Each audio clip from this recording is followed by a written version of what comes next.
இன்றைக்கி எபிசோடில் வீரா அவங்க அண்ணனோட ஆட்டோவை ஓட்டிக்கிட்டு போகும்போது அந்த சாட்சி சொல்ல வந்தவனை அந்த ஆட்டோவில் ஏறுறான். அவன் பேசுகிறத வீரா காது கொடுத்து கேட்குறா. ஒரு தெரியாமல் ஒரு கொலையை கண்ணால் நான் பார்த்துட்டேன், அதனால் நான் நிறைய பணம் சம்பாதிக்கிறேன் அப்படின்னு சொல்லிட்டு. அதை கேட்ட உடனே வீரா கொஞ்சம் தூரம் போய் யாருமே இல்லாத ஒரு இடத்துல வண்டியை நிறுத்துகிறாங்க. அப்போது ஏம்மா வண்டியை நிறுத்துறேன்னு கேட்கும்போது ஒன்றுமே சொல்லாமல் வெளியில் வந்து மாஸ்கை கேட்டின உடனே வீரான்னு தெரிஞ்சவன், ஆஹா தெரியாமல் வந்து மாட்டிக்கிட்டேனே அப்படின்னு சொல்லி அவனும் யோசிக்கிறான். அப்போ என்னை நீ எதிர்பார்க்கலல்ல அப்படின்னு வீராவும் கேட்குறா. அதுக்கப்புறமா அவன் கன்னத்தில் ஓங்கி பலார்னு ஒரு அரைஞ்சி, எங்கள் அண்ணன் ஒரு 1000 ரூபா சம்பாதிக்கிறதுக்கே இந்த ஆட்டோவில் எவ்வளோ கஷ்டப்பட்டுச்சு, ஒரு மீட்டருக்கு மேலே 1 ரூபா கூட வாங்காது, நீ வந்து ஒரு பொய் சாட்சி சொல்லி இவ்வளோ சம்பாதிக்கிறேன்னு சொல்லி அவனுக்கு அட்வைஸ் சொல்கிறேன்.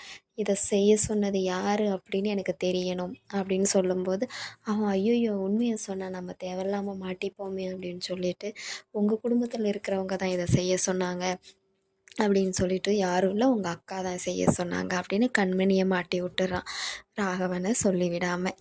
அதுக்கப்புறமா வீரா அதை பற்றியே யோசிச்சுக்கிட்டு வீட்டில் இருக்கா. இந்த கோர்ட்டில் சாட்சி சொன்னது, கண்மணி பண்ணது எல்லாத்தையும் யோசிச்சுக்கிட்டு திங்க் பண்ணிக்கிட்டு இருக்கா. அதுக்கப்புறமா வக்கீல் வீட்டுக்கு வந்து இந்த கேஸில் ஸ்டே வாங்கியாச்சு, இதுக்கப்புறம் எந்த பிரச்சனையும் இல்லை அப்படின்னு சொல்லிட்டு போகிறாரு.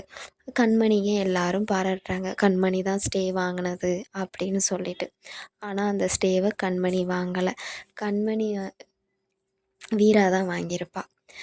போலீஸ்காரன் வந்து இந்த கேஸை என் ஒய்ஃப் சொன்னானே எவ்வளோ இதுவாக எடுத்து நான் நடத்திக்கிட்டு இருக்கேன், நீங்கள் என்னன்னா எல்லாம் பேசி முடிச்சு யாரை கேட்டு ஸ்டே வாங்கினீங்க, இப்போ கமிஷனர் முதற்கொண்டு என்னை திட்டுறாரு அப்படின்னு சொல்லிட்டு போலீஸ்காரன் சொல்கிறேன்.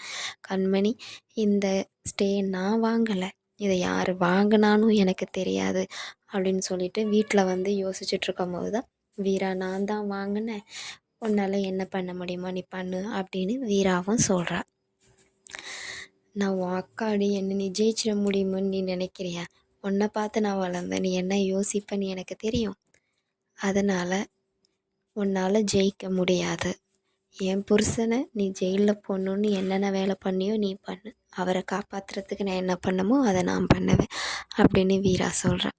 சரி நான் உனக்கு ஒரு டீ போட்டு எடுத்து வரேன் அப்படின்னு சொல்லிட்டு போகும்போது கண்மணி ஏய் அப்படின்னு ஒரு சவுண்டு கொடுக்குறா. அதுக்கு ரிட்டன் வீராவும் ஏய் அப்படின்னு ஒரு சவுண்டுக்கு கொடுக்குறா. அதோட இந்த எபிசோட் முடியுது. நாளைக்கு எபிசோட் பார்க்கலாம். பாய்.